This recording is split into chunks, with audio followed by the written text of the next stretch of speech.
ಸ್ವಾಮೀಜಿಯವರ ಭಾಷಣ ಮತ್ತು ವೇದಿಕೆ ನಡೆಯುವುದು ಇದೇ ಬಂಡೆಯ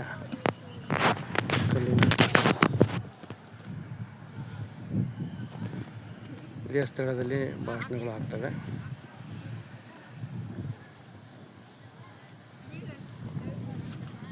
ಕೊಪ್ಪಳದ ಗವಿಸಿದ್ದೇಶ್ವರ ಮಠದ ಪೂಜ್ಯರ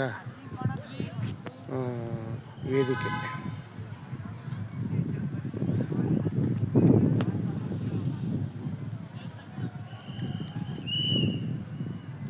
ಜನಗಳೆಲ್ಲ ಇವತ್ತು ರಾತ್ರಿನೇ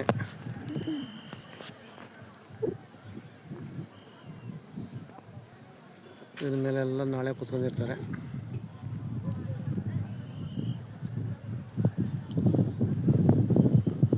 ಇದು ಬೆಳಗ್ಗೆ ಕುತ್ಕೊಳಕ್ಕೆ ಜನ ಕುತ್ಕೊಳಕ್ಕೆ ಮಾಡಿರೋ ವೇದಿಕೆ ಇದು.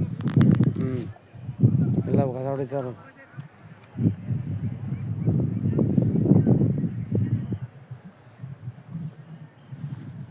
ಯೂಟ್ಯೂಬಿಗೆ ಹಾಕಿರ್ತೀನಿ ನೋಡು.